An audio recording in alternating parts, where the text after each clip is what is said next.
आचार्य प्रशांत जी कहते हैं कि हम सब नौकरी की बात करते हैं। हम सब कहते हैं कि नौकरी में लोगों के साथ गलत हो रहा है। हम सब कहते हैं कि बॉस बुरा है, कंपनी खराब है। पर क्या आपने कभी सोचा है कि ये पूरा खेल शुरू कहाँ से होता है? नौकरी को गलत बोलना छोड़ो, उस आदमी को देखो जो नौकरी के लिए भागा था। असली गलती आपकी अपनी है। आप काम पर क्यों जाते हैं? क्या कोई कंपनी आपको रस्सी से बांध कर लेकर आती है? आचार्य प्रशांत जी कहते हैं कि जरा सोचिए, जब कोई कंपनी किसी पद के लिए लोगों को नौकरी पर रखना चाहती है, तो क्या वो दरवाजे दरवाजे जाकर लोगों को जबरदस्ती खींच कर लाती है? नहीं। आप हर शाम, हर रात अपने काम की जगह से अपने घर जाते हैं। अगली सुबह क्या आपको जंजीरों से बांधकर ऑफिस लाया जाता है? क्या कोई आपकी सिर पर तमंचा रखकर कहता है कि चलो काम पर चलो? नहीं, ऐसा नहीं होता। आप अपनी मर्जी से ही तो आ रहे हैं। अपनी मर्जी से ही आप गए थे नौकरी मांगने। आपने विज्ञापन देखा, आपने जगह खाली देखी और आप खुद पहुंच गए कि हमें नौकरी दे दो। तो फिर नौकरी देने वाले को आप गलत क्यों बोल रहे हैं? उसने आपको रस्सी से नहीं बांधा, वो आपसे जबरदस्ती काम नहीं करवा रहा। आचार्य जी कहते हैं, आपको चलाने वाला कोई बाहरी मालिक नहीं है।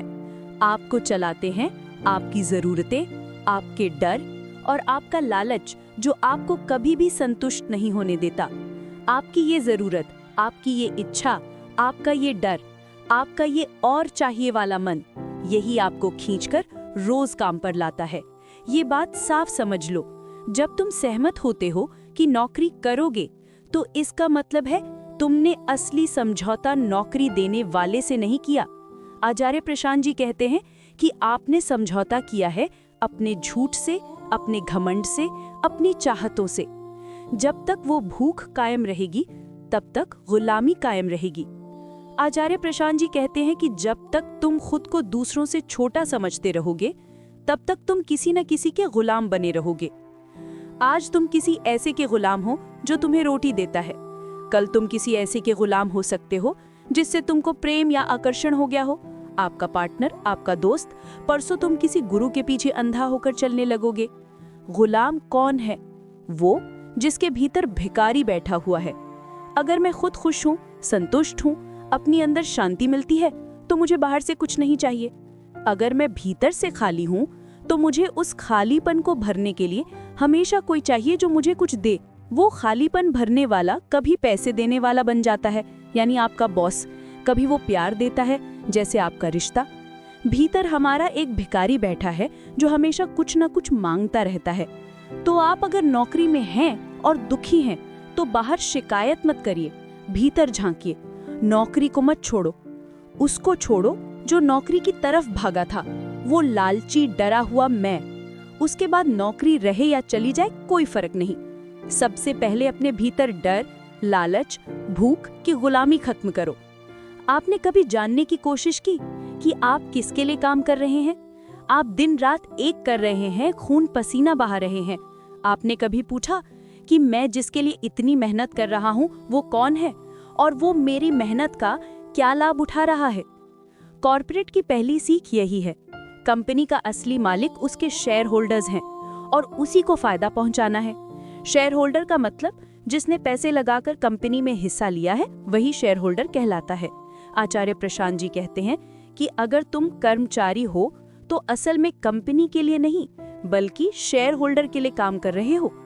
जरा सोचिए, अगर कोई तुम्हें महीने का 1 लाख रुपया देता है, तो वो तुमसे 5 लाख या 10 लाख कमाता भी है। जब उतना उसे कमाकर देते हो, तब वो 1 लाख रुपया तुम्हें देता है। क्या आपने कभी सवाल किया कि जो आपके ऊपर अधिकार रखता है, वो खुद कितनी योग्यता रखता है? नौकरी करना ठीक है जब आपका मालिक सही और काबिल हो। आचार्य प्रशांत जी कहते हैं कि अगर आपका मालिक योग्य, ज्ञानी और ईमानदार है, तो खुशी खुशी उसके सामने सिर झुका दो और ताम करो। लेकिन क्या आपने कभी देखा कि आपके मालिक में असल में कितनी योग्यता है? अगर आपका मालिक खुद लालची है, खुद ऐश और आराम करने वाला है, तो आप किसके गुलाम बन रहे हैं? आप उस व्यक्ति की गुलामी कर रहे हैं जिसमें खुद कोई योग्यता नहीं है। आप जो पैसा कमाकर मालिक को दे रहे हैं, वो उसका क्या करता है? आचार्य प्रशांत जी कहते हैं कि वो जो कुछ भी करता है उससे पूरे संसार पर फर्क पड़ता है। आप दिन रात काम कर रहे हैं ताकि वो पैसे कमाएं, और वो उस पैसे से क्या कर रहे हैं? अपनी बीवियों को लंदन में खरीदारी करवा रहे हैं, प्राइवेट जेट खरीद रहे हैं, आलीशान बंगले बनवा रहे हैं, या इससे भी बुरा, वो 5-5 महिलाओं को अपने साथ रख रहा है। अगर कोई पूछे तुम्हारी जन्म का मकसद क्या था, तो तुम क्या जवाब दोगे? आचार्य प्रशांत जी कहते हैं, तुम कहोगे मैं दिन के 12 घंटे काम करता हूं ताकि कोई अपने परिवार को 1000 तरीके की अय्याशियां करा सके। तुम्हें शर्म नहीं आती? क्या तुम इसलिए पैदा हुए थे? आपकी मेहनत सिर्फ किसी के ऐश और आराम के लिए नहीं है, बल्कि ये पूरे संसार को नुकसान पहुंचा रही है। आचार्य प्रशांत जी कहते हैं कि आज दुनिया के सामने जो सबसे बड़ा संकट है ग्लोबल वार्मिंग का, उसका कारण कौन है? कार्बन उत्सर्जन कौन कर रहा है? क्या गरीब लोग कर रहे हैं? नहीं, दुनिया का 95% कार्बन उत्सर्जन दुनिया के सिर्फ 1% लोगों द्वारा हो रहा है। और वो 1% लोग कौन हैं? वो वही हैं जिनके लिए तुम अपनी जवानी बर्बाद कर रहे हो। आपके मेहनत से कमाया गया पैसा उन्हें और ताकतवर बनाता है कि वो ग्रह को नर्क बना सकें, ग्रह को भी और तुम्हारे घर को भी। तुम उन्हीं के लिए काम किए जा रहे हो जिनकी तुमने शक्ल तक नहीं देखी होती, जो तुम्हें नए साल पर बस एक ईमेल भेज देते हैं और तुम खुश हो जाते हो। जब कंपनी में छांटनी करनी होती है तो एक चिकनी चुपड़ी ईमेल आती है कि ऑर्गेनाइजेशनल रिस्ट्रक्चरिंग हो रही है। वो सीधे नहीं कहेंगे कि तुम्हें लात मारी जा रही है, वो बड़े मीठे शब्दों में तुम्हारा काम तमाम कर देंगे। ऐसे लोगों के सामने गुलाम क्यों बन गए हो? आचार्य प्रशांत जी कहते हैं, क्योंकि पापी तुम्हारे भीतर बैठा है। तुम लालची हो, वो टुकड़ा डालते हैं तुम्हारे सामने और तुम दुम हिलाना शुरू कर देते हो। आचार्य प्रशांत जी कहते हैं कि कभी भी पाओ कि तुम्हारा फायदा उठाया जा रहा है, तो उसकी वजह सिर्फ और सिर्फ लालच और डर होगी। जो कुत्ता खाने के टुकड़े के लिए दौड़ता है, उसके गले में जो पट्टा है उसे लालच कहते हैं। लालच कोई भी हो सकता है। पैसे का लालच, 8% बढ़ोतरी हुई, सब खुश हो गए। सुरक्षा का लालच, डर है कि नौकरी चली गई तो क्या होगा। दूसरों की नजर में अच्छा बने रहने का लालच, अच्छा इंसान कहलाने का लालच। लालच का ही दूसरा नाम है डर। कई लोग अपने काम को जिम्मेदारी बताकर खुद को सही ठहरा लेते हैं, लेकिन असल में वो अपने डर और लालच से काम कर रहे हैं। आचार्य प्रशांत जी कहते हैं कि किसी भी काम का सही आधार केवल एक हो सकता है, सत्य और ईमानदारी। आज से ही फैसला करो कि आप बाकी जीवन किसी और की अय्याशी के लिए कमाना चाहते हैं या उस सत्य को जीना चाहते हैं जिसके लिए आपका जन्म हुआ था।